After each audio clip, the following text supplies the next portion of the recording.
Баршаңызға қайырлы күн. Бүгін гюру лагманын әзірлейміз. Осындай лагманханадағыдай шығатын лагманның рецептісімен бөлісемін.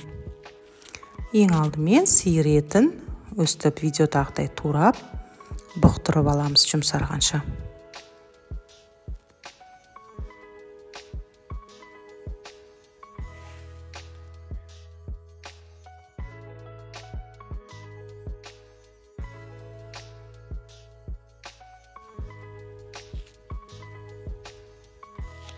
Етіміз жұмсарғаннан кейін пиязды ұзыншақтап турап, жартылай қуырып аламыз. Себіл сельдерейді де турап, қуырып алатын боламыз.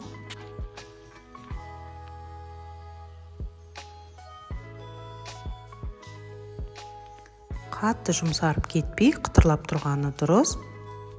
Бір ас қасық томат пастасын салып, тағы да қуырып аламыз.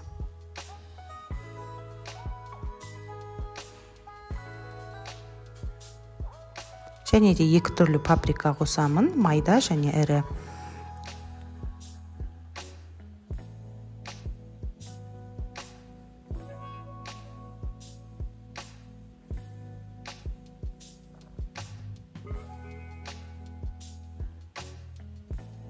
Менде жартылай ашты бұрыш және де қызыл тәтті бұрыш. Оны да қуырамыз. Бұрыштарында қатты пісіп кетпегені дұрыс.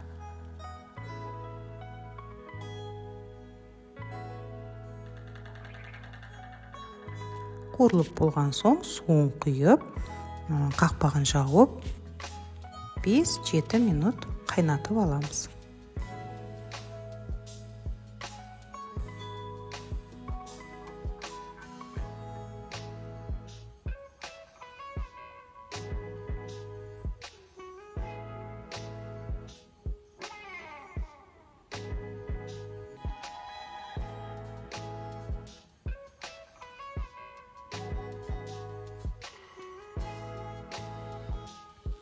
Дәміне қарай тұзын салып аламыз.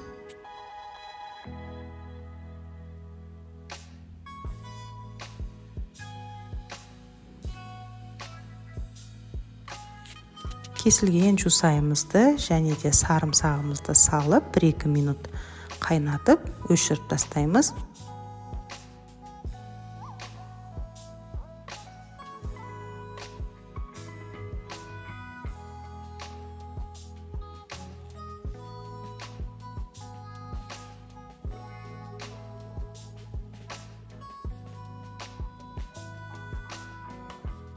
Гюру лагманымыз дайын.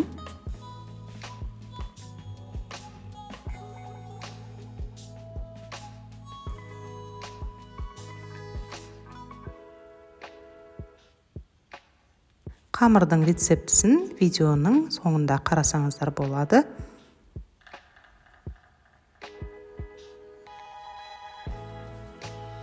Ас болсын. Жоғары сұрыптағы ұнмен қамыр елейміз. Бір жұмыртқа қосып және де тұзды сумен қатты жасаймыз.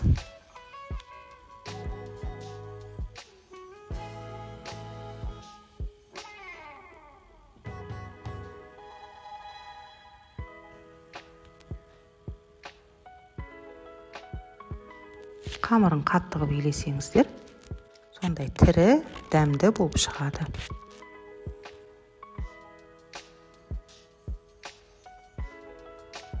Нанымыз тыңғанша жауып қоямыз.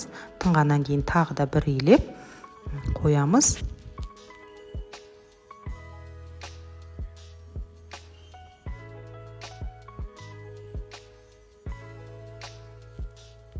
Нанымыз әбден тыңған соң кесеміз.